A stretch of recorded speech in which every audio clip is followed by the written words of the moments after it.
amazing. And he gave it everything. Lance Steele finally did it in the big one.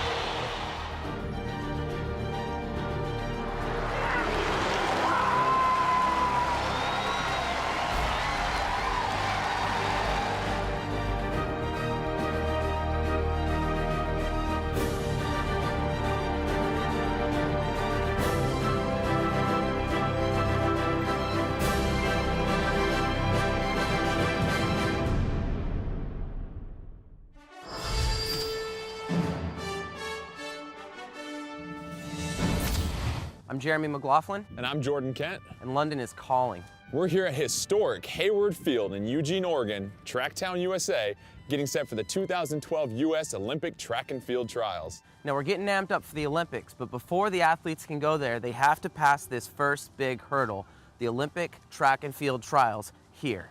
And I'm really excited to see these elite athletes. These guys are at a whole nother level, Jeremy. And you wrestled in college. You've wrestled grizzly bears in the wild. But these athletes getting set to go to London, it's just incomprehensible how good they are. Exactly. And you see, you're a three-sport athlete from the University of Oregon. You're about 6'4". I mean, you are an elite athlete. But still, the gap between where you are and where they are is a big gap. And there's so many nuances in each event, so I'm excited to learn about that because these athletes know the difference between that 1/10 of a second, that 1/4 of an inch. That's the difference between staying home and going to London. Exactly. So let's meet our first athlete. Our first athlete is none other than Jesse Williams, the 2011 world champion in the high jump, and a guy that I know really likes basketball.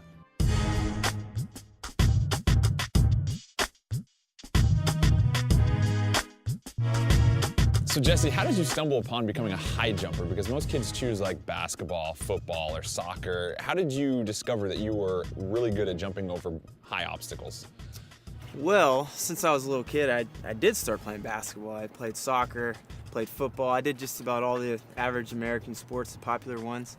And I could just naturally jump higher than everybody. And when I was a little kid, every game that I started playing with my friends, I made into a jumping game because I know I could win. How old were you when you first dunked? Because that's kind of a big accomplishment. When you're in middle school or high school and you get that first dunk, when did that moment come for you? I believe I first dunked when I was a freshman in high school.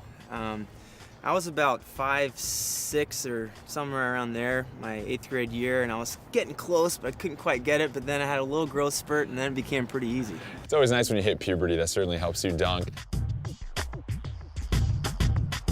What do you think it was specifically technique-wise that helped you really step your game to another level in the high jump? I just had a really good feel for a high jump takeoff. A lot of people have really good jumping ability, but they can't take off the way high jumper does.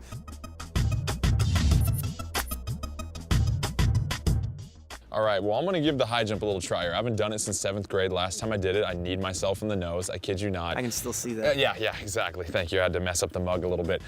If you're giving the most important piece of advice real quickly to someone that's never done the high jump before, what would be the most important coaching point you'd give someone?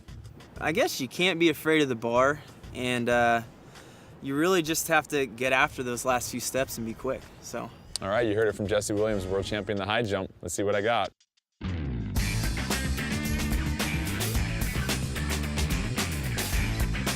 This is 5 feet 6 inches. I think I cleared this when I was in 6th grade.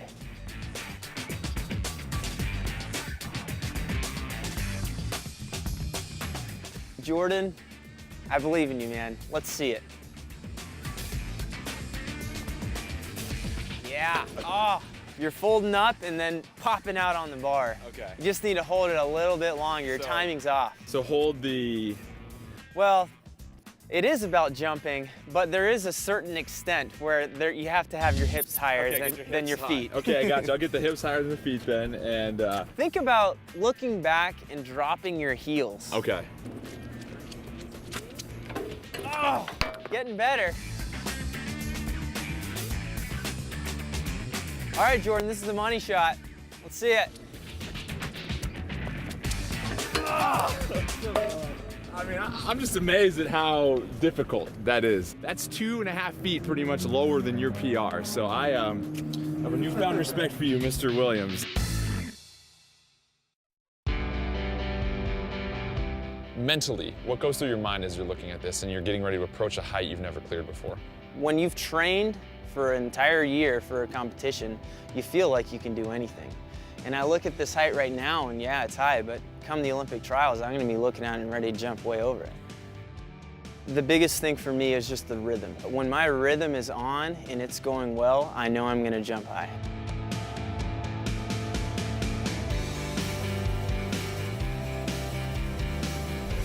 Still to come on London Calling, we introduce you to 5 more Olympic hopefuls that you will be watching at the trials, plus 2 world-class coaches who will give you the keys to winning gold in London.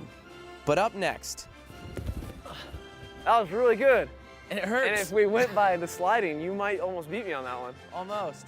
Take a ride on a javelin thrown by Cyrus Hostetler, the top thrower in the U.S.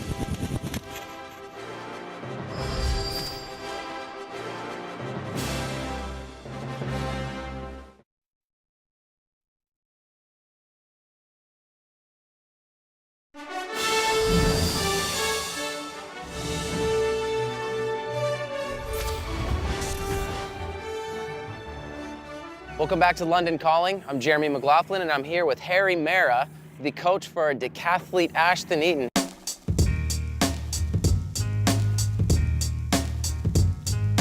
What makes Ashton Eaton so special?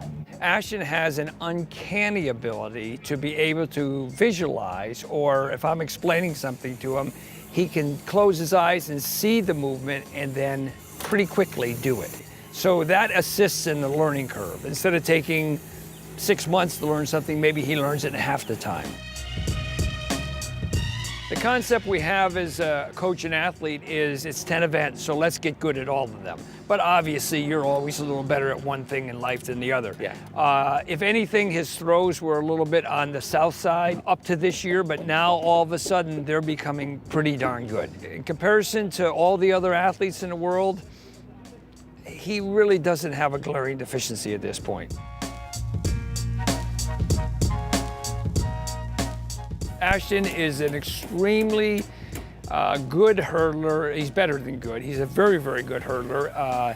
In the open hurdles, not in the decathlon, he has the fastest time of any decathlete ever that ever ran the hurdles. Now this is easily over half Ashton Mai's height. How do you get over this? So the concept we use, and I think it's good for high school athletes to think about this, deviate as little as possible from what is correct sprint form as you negotiate the barrier. So if good sprinting is this, or whatever, as you come up to the hurdle, stay into that position as long as you can, make a little adjustment to get over the hurdle, and then get right back to proper sprinting form.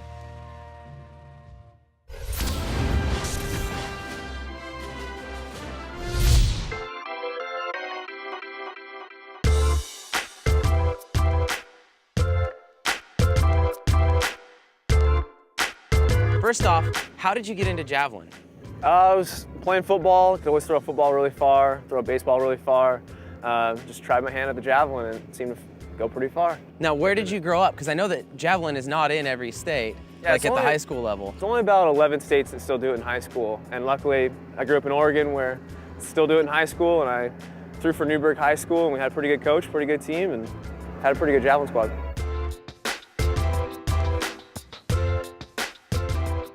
How do you get that thing to go out and stick? Well, I mean, it's got a lot of technique that's involved. It's probably one of the more technical events in all of track and field. And to get it fly right is a really difficult thing to do that high schoolers have trouble with, and it's college athletes even do. And it's not till you really get to professional leagues that you start really trying to learn to fly the javelin. And it's not just technical, it's dangerous. And you said it's extreme, it's explosive. Yeah, it's one of the most violent events, I would say, in all of track and field. One of the most dangerous because you can get injured just about any part of your body. I've had 3 knee surgeries, I've torn my elbow, multiple people have gotten torn shoulders.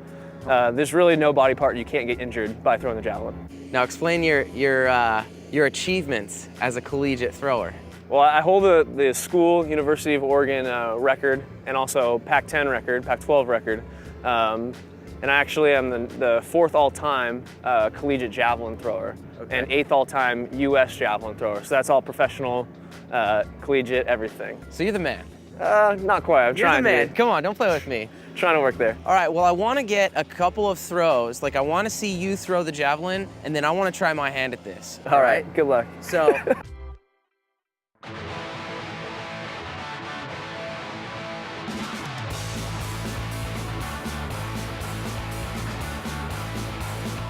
All right, Jeremy, the javelin's about 8.5 feet long, about almost 2 pounds. So it's a lot different than the regular baseball or football you've ever thrown. We're gonna put it right by our heads like this, nice and high. I'm actually pointing diagonal to it. I'm gonna take a couple steps and throw. Just like that, not very far. So this has to stick in the ground. Yeah. Okay, here we go. Arm back. That was really good. And it hurts. And if we went by the sliding, you might almost beat me on that one. Almost. Pretty good first try. We're gonna see if we can throw it a little bit farther. Okay. Let's get you to stand there with the arm back a little bit further the whole way down the runway, okay? So just like I'm doing, crossing over our feet from right is always in front of the left, okay? My arm's always back. And that's it. All right. Here we go. Yes. Now you scratched. You scratched by 10 feet. I tried to stop. I tried to stop at the line. Oh. All right. All right. So you can throw a little bit farther than me, but mine stuck. I've seen you better than some decathletes, like high school decathletes.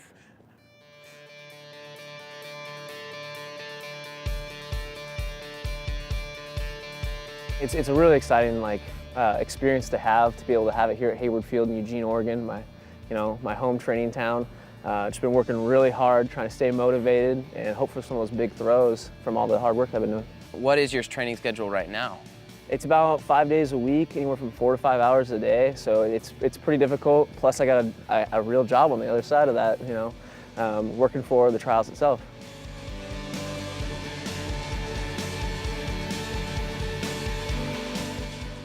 How far are you going to take this?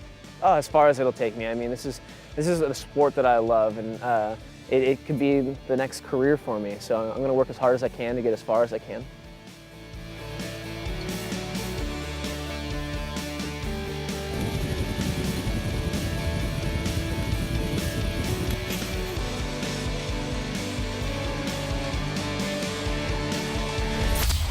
Coming up, we're going to meet Olympic pole vault hopeful Melissa Gergel. You think pole vaulting's technical? You have no idea. I think a lot of people are kind of intimidated by the vault. It seems really scary. You watch it on TV and people are going really high.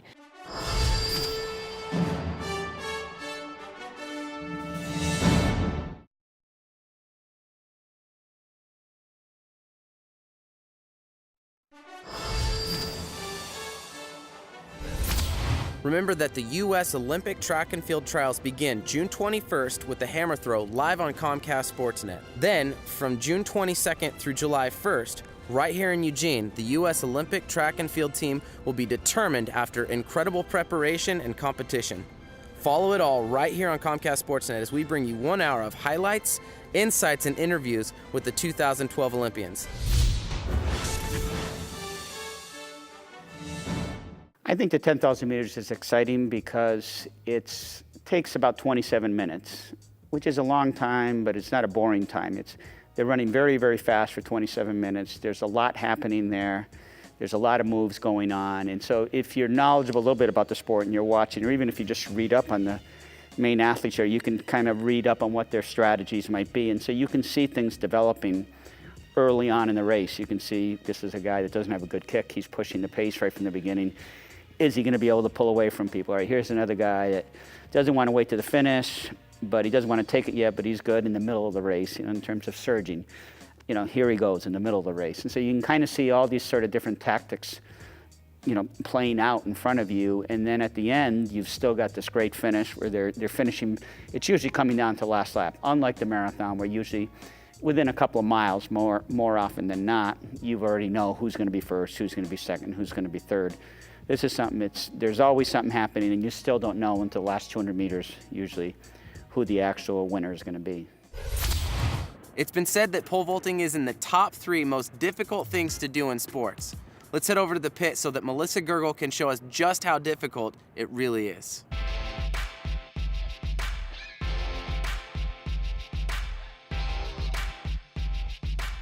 This is one of the most technical events in track and field. How did you get involved in this? I was actually a gymnast for 10 years before I started pole vaulting.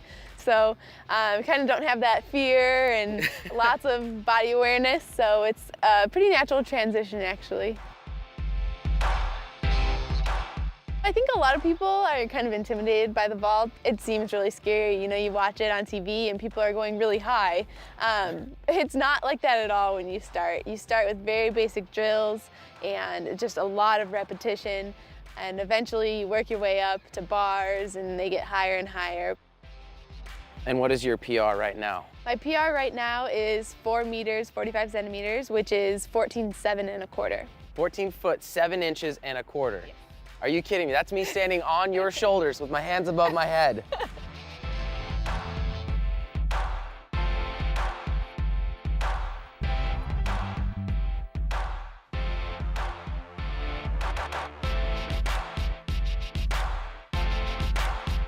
Let's walk over here real quick. I want to see you gripping the pole. I want you to show me the little the nuances that make this so unique. Okay.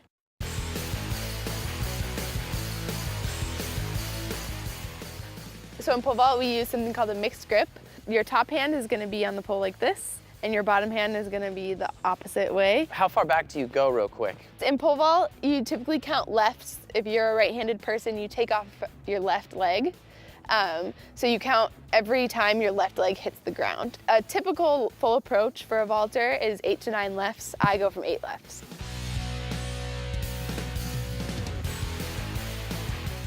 When you start, your pole is going to be up pretty high. You want your pole tip up high. It's easier to run like that. It's lighter. And then as you work your way down the runway, your pole tip drops.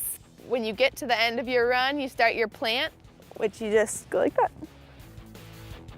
When you're on your second to last left, you start moving the pole forward. So then when you go on your right, you should be starting to flip the pole in your hands. And then your left, which is your takeoff, you want to get your knee up, drive your knee, and get your hands as tall as you can.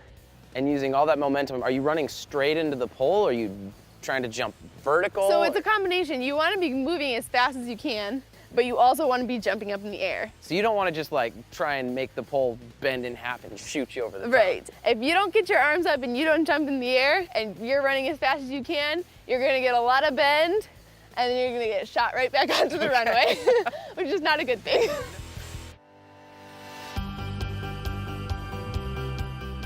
Just like anybody that's competing at the Olympic trials, the ultimate goal is to make the team. My PR in meters is 4:45, and the A standard is actually 4:50. So I have to jump at least 4:50 to have a shot at making the team. In Eugene at Hayward Field, for me, I love competing here. I think that I just have a little bit extra support from the crowd. You could be having the best day of your life and not making bars. Everything has to kind of match up well. You have to be on the right pole, your steps have to be on, and all that stuff kind of comes together, and when that happens, you can jump high.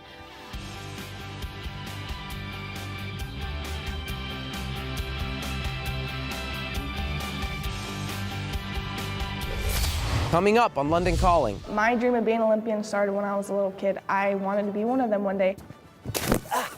You don't want a 2-foot land because that will break momentum. And I just kind of stopped paying attention for a second. I was like, oh my God, I'm in second place. 2012, the expectations will be different, but 2008, nothing will replace that.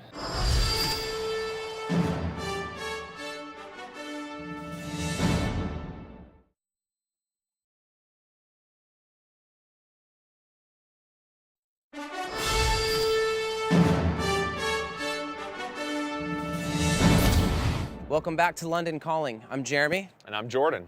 Now, I'd like to talk a little bit about sprints right now. Now, I understand that you are an ex-sprinter. I was a 4-time All-American at Oregon, twice in the 4x100, twice in the 4x4, and I won 8 state titles in high school, so I've done some sprinting back in my day. And as I look forward to the trials here, a lot of people look at sprinters and decide what makes a good sprinter or not. Yes, obviously you have to be born with speed, but it's training that speed. These guys train very smartly throughout the entire season. They really make sure that they refine their speed and they peak at the right time. You hear that term peak, they're running their fastest of the year during the trials, and they just want to make sure that these guys have good form in their running and they work on their sprint endurance. It's one thing to run a couple miles, but it's one thing to maintain 100% speed for over 100 to 200 to even 400 meters.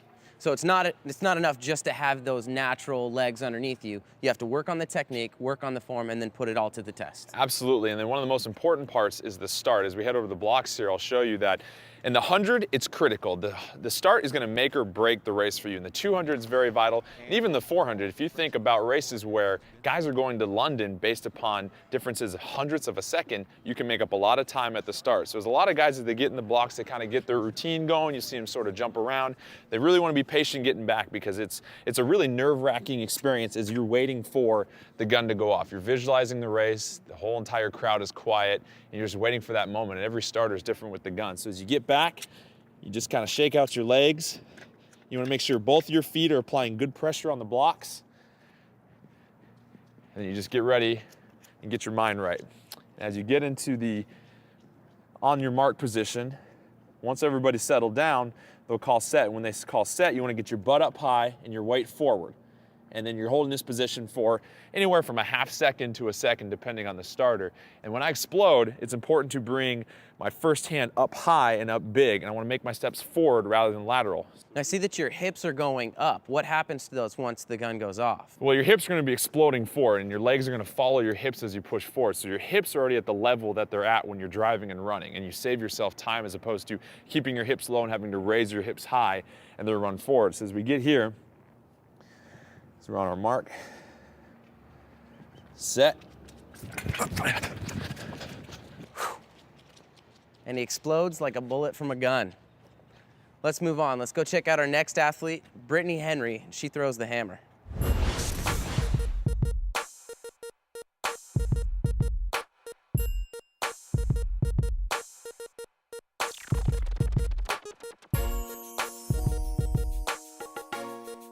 Brittany, we were college teammates. You were a terrific hammer thrower in college, but I want to know, how did you get started on the path to hurling this 16-pound ball through the air several hundred feet? Yes, but throwing my 8-pound ball. Yeah, gallon of milk. It's boys that throw 16, not us girls. I got started throwing the hammer, actually just coincidence. I was at a heptathlon camp in Spokane, Washington, and I was standing on long jump runway waiting for my turn, and I look over at the hammer cage and see someone spinning in circles and throwing this ball really far, and I was like, I like spinning in circles, I like going fast. How about I go try that instead of running down and jumping into sand? So I asked the coach if I could try it afterwards, and then after my first spin, I got hooked.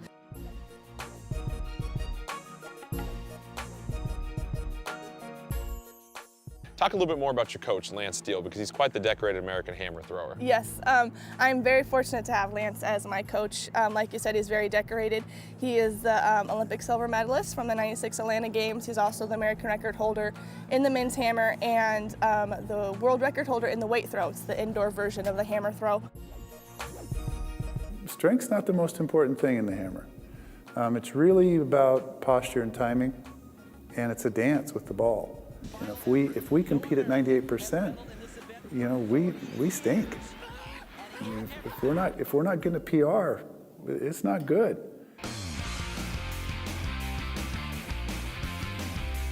There is a key element to the hammer throw that you really don't see because it's under our glove.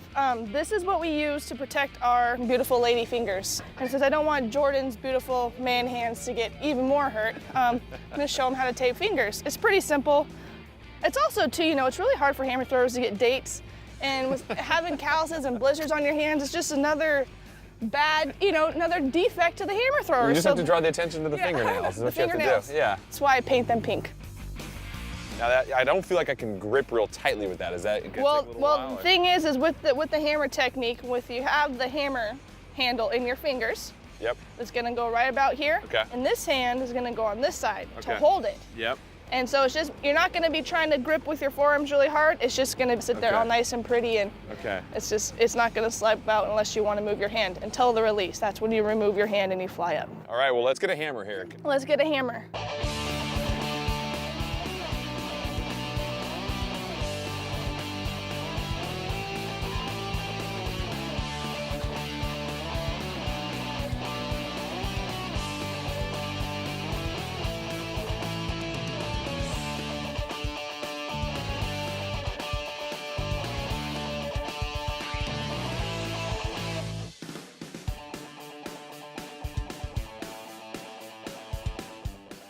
Brittany, I just got done throwing the hammer for my first time. You gave me some great coaching tips, but what do I really need to work on? Let's be honest. Main thing with the hammer is we keep at least one foot on the ground at all times. It's your left foot. The right foot is the one that steps. You like to do a double step where you kind of just stepped and turned through the ring. The release wasn't that bad, but we have to extend our swing all the way up over our head and not just right about shoulder level. So we got a few things to work on next time, but I think in a couple years you'll be good to go for Rio.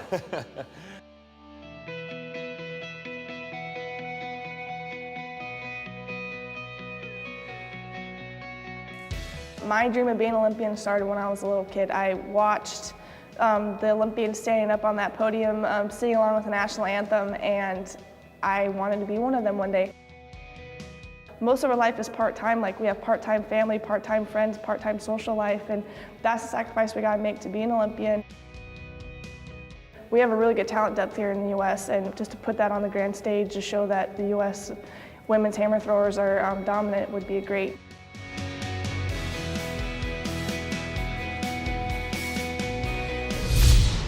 Coming up on London Calling, we're gonna meet America's hope for gold in the steeplechase, Bridget Franick. As if hurdling wasn't enough, they throw in a 10-foot pool of water. You definitely have to be able to push past pain and know that it's inevitable, but everyone else in the race is feeling it.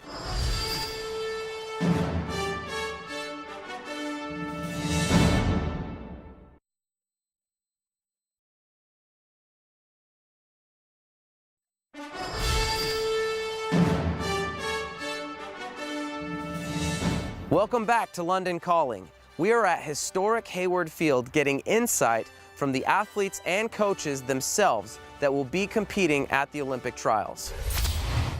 Remember that the U.S. Olympic track and field trials begin June 21st with the hammer throw live on Comcast Sportsnet. Then, from June 22nd through July 1st, right here in Eugene, the U.S. Olympic track and field team will be determined after incredible preparation and competition.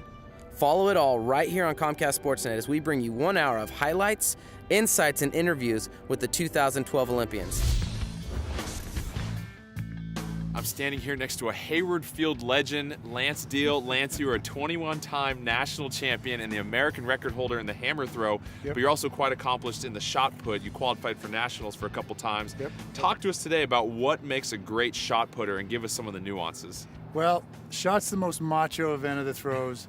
It's obviously got to move 16 pounds in a really short period of time, and it's all about speed of release. And so it's power, it's speed, it's strength. So we're standing in the shot put ring right now. I'm gonna kind of step out of here and let you show us your thing here. Just walk us through the start to finish. I think a lot of people just see the shot put and just see large athletes throwing and grunting, but there's a lot more technique to that, correct? We actually scream, we don't grunt. And he gave it everything. You can tell he gave it all. There's actually two different ways to throw the shot. There's a glide style and a spin style. Spin is a lot like the discus. The grip is real easy. You just set it here on, I'm left-handed, so I'm kind of backwards. You set it here right on the web of your fingers. You got your wrist cocked so you actually get a little bit of a snap at the end. You get it here, you get it under your chin somewhere. It's not a throw. You can't take it away from your shoulder and throw it. It's a put, the shot put. And you know, just a standing throw is something you just rock back, you come in here, and you just push it out.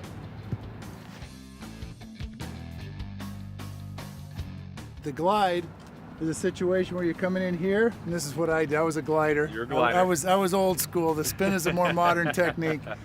You set the shot, and it's really kind of a hop backwards and an explosion. Come back, and bam, and you're out. Now let's go meet up with Bridget Franick, a steeplechaser that now calls Eugene her home.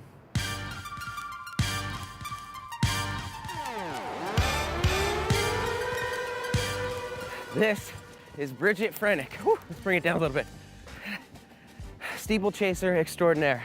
How you doing today? Good, thanks. Good. So, I'm curious about the steeplechase. Now, it's not just a running event. It's running, jumping, vaulting. Fill me in on a little bit of the details on it. So my race is 3,000 meters, which is just shy of 2 miles. And along that distance, each lap you have 4 steeple barriers, which are like hurdles, but more stable and don't move if you hit them. on the last couple laps, if you get a lazy trail leg, you'll hit it and it hurts.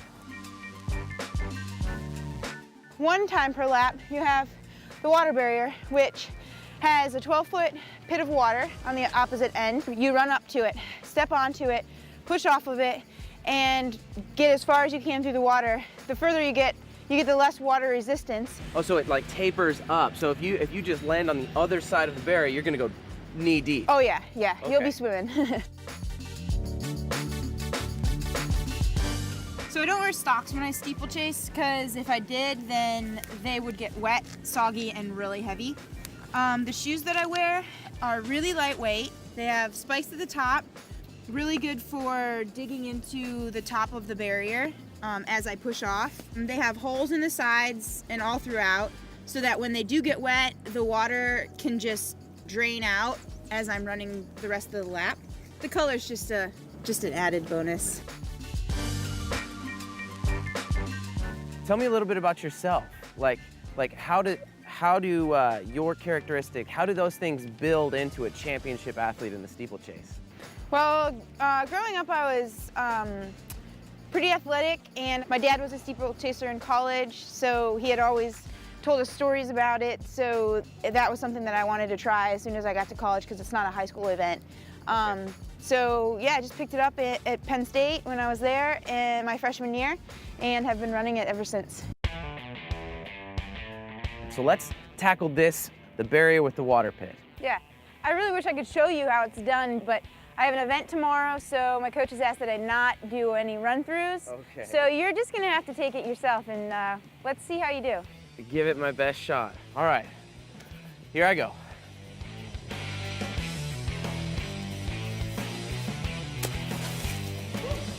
I landed on all fours. All right, now, what can I improve on? I'll just go from the beginning. When you step up, you want to get your pretty much your midfoot on the barrier so that you have room to roll off and push off. Then when you land, you don't want a 2-foot land, because that will break momentum. So plant foot, lunge, land on one foot, and run out. Yep. Here we go.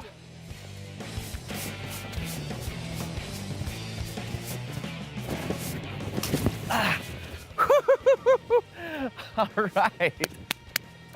Great. I didn't touch my hands. Good. You accelerated into it, accelerated off. That's great.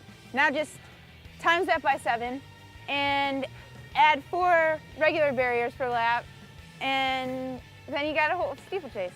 I'm already a little bit tired. Let me tell you, it gets worse as the race goes on.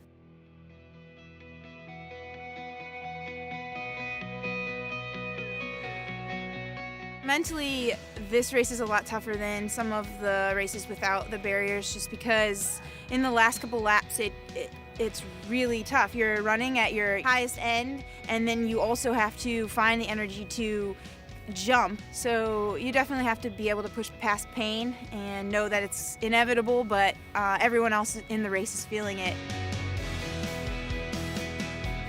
Making the Olympic team has been a dream since I was a kid, obviously. I think that's the case for a lot of people. I didn't really believe that I could do it until, as a junior in college, I made a World Championships team. And so that gave me renewed hope that, this dream is actually something that I can make a reality.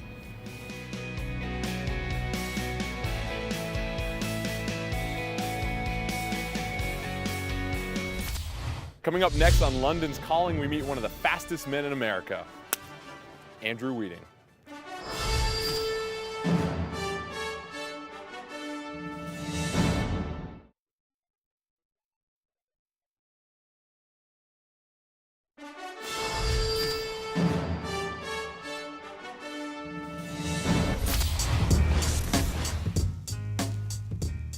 Welcome back to London Calling. I'm Jeremy Mclaughlin, and we're back with Coach Harry Mara, talking about long jump for Ashton.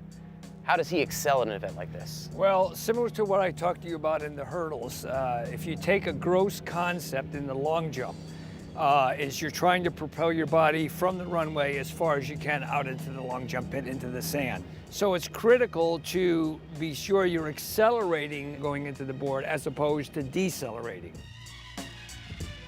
Ashton is very, very good at that. He jumped a world best indoor long jump in the multi-events this winter in Istanbul. It went 26 feet 9 inches. Wow. I could do that on 2 jumps. Okay.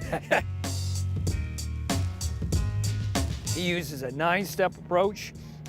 We drive 3 out of the back, we run 3 fast through the middle, and then we work on the setup at the end. And it's a good event for him. Always can be improved upon, but usually a money event for him. Now I know that triple jump isn't part of the decathlon, but when we're thinking about this, what's the big difference between the two? I mean, just throwing it out there. Well, for the viewers out there, the triple jump in the old days was called the hop, step and jump, or maybe hop, skip and jump. Yeah. So in the triple jump, you run down and let's say you hit the board back there on your right foot. You hit it on your right, you land on your right. Then you need to step onto your left, and then when you land on your left during the step, you need to immediately go into the jump. Jeremy, I'm going to give you a little test. Based upon what we said earlier, if in fact you're slowing down on each hop to step to jump, what's the end result going to be as opposed to if we're speeding up or maintaining speed? It's going to be a shorter distance into the Jeremy gets 100%. He gets an A+ on that. That's right. So you want to do that. You want to make sure your continuum is really good.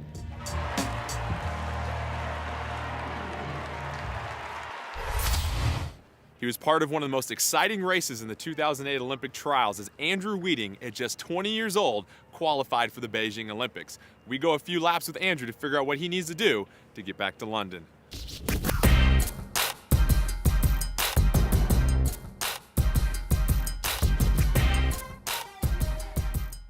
When did you start becoming a distance runner? When did you realize you could run incredibly long distances at an incredibly fast pace? I was a born-bred soccer player, and when I tried out for my varsity team, I ran a 5-minute mile because we all had to run miles back in the day. After that, my high school coach was like, you really should go give cross country a try. And after all the pressure from everybody, I was like, fine, I'll go do this, but I'm coming right back, I swear to God.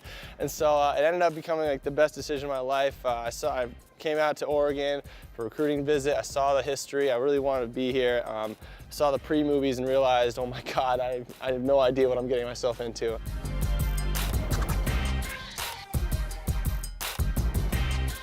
What point does that mental wall come that you really have to push through, that you're able to push through, that makes you a champion? In the 800, it is the third 200, so from 400 to 600 meters, because the first lap is usually the most kind of exciting. All the fun nerves are just starting to fire, and then all of a sudden you kind of have to calm down and realize you're in a race, and your legs are all of a sudden starting to feel the pain from earlier, and you have to mentally push yourself to get to 600 meters, and the kicking is the most fun.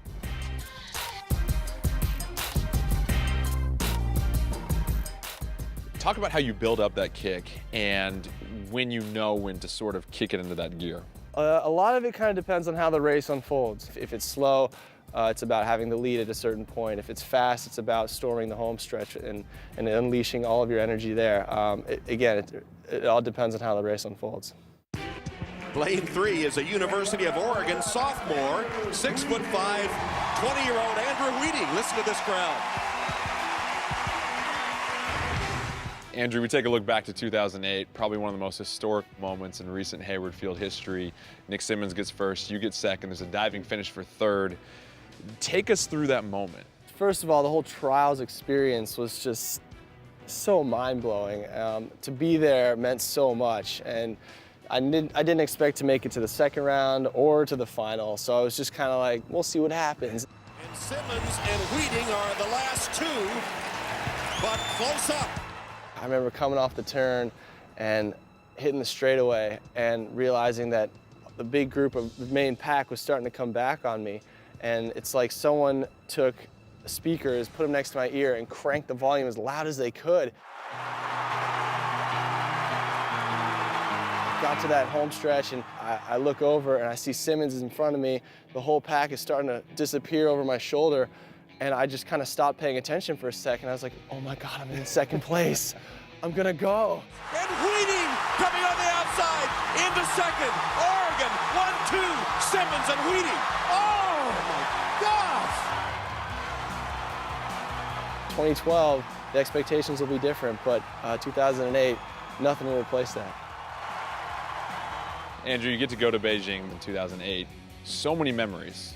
when you get over there and you're representing the USA, what do you take away as that one memory that really stood out to you? Well, first of all, you gotta imagine I'm 20 years old with all these professional athletes, and I'm supposed to be professional myself, so I'm doing a terrible job at keeping a straight face when I'm seeing like LeBron James go walking by and Phelps is like off in his area. I'm just like, oh my God. Like, we're walking out onto the track during the opening ceremonies and just seeing anyone with a U.S. flag or any U.S. supporter and just kind of sharing a moment with that person. And like, I look up at them and I like kind of point at them, like wave at them. And like that moment connected with so many people in the stadium, you don't see that too often. This year you now have expectations because you've been there before. How does that change your approach mentally as you get ready to run your race? I embrace it.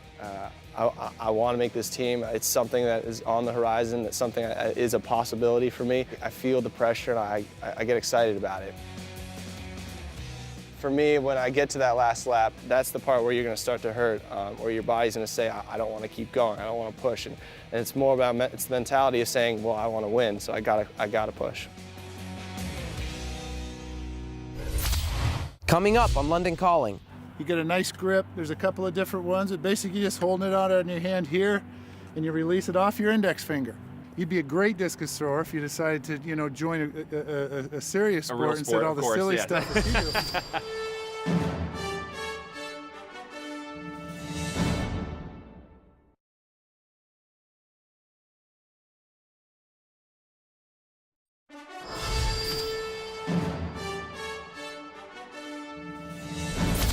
Welcome back to London Calling. I'm Jordan Kent, joined again by Lance Deal. And Lance, we've seen him throw the hammer, we've seen him throw the shot. You were also an All-American in the discus. So today you're going to educate us a little bit more on the discus throw. It's not a frisbee. Now give us the technique. Okay. I don't know, there's nothing like it. I was a discus thrower. I was always a discus. I happened to be good at the hammer. I was always a discus thrower. You get a nice grip. There's a couple of different ones, but basically just holding it out on your hand here, and you release it off your index finger. You'd be a great discus thrower if you decided to, you know, join a serious sport instead of all the silly stuff that you do. You come in, you set your stance, you turn back, check your sector. You're going to do 2 steps, step, step, throw. A little bit of a wind up, step, step, throw. It's easy, right? Just like that. And I noticed there's no toe bar on this one like there is with the shot put. So what is a foul in the discus? If you step forward out of the ring, is that going to be a foul? Foul's the same in all the throws. It's actually the same as in the long jump, triple jump. You step outside the ring, you can hit the edge, or you can break the cylinder, but you can't break the cylinder and touch the ground. Can't land. Okay, very good point. And then the white lines we have coming up here, does your throw have to be within the lines that go out, correct? It's a 34.92 degree sector for the hammer, the shot, and the discus. Javelin's a little bit narrower. And the word is in the ring between the lines. We've had a lot of fun hanging out with these athletes the last couple days here in Eugene. Hopefully the fans at home have a better idea of how to comprehend just how elite these Olympic hopefuls are as they get set for the U.S. Olympic trials.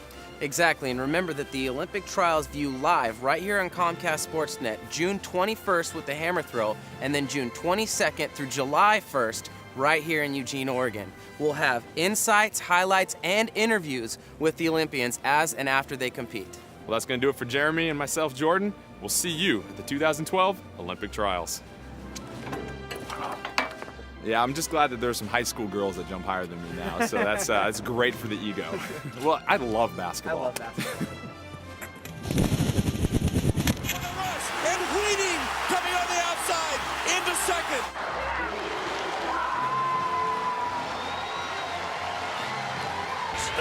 And he gave it everything. You can tell he gave it all. I feel a little bit like James Brown right now, you know, coming back, you know. The American Simmons wants to be in the top 2. Simmons holds on to win it.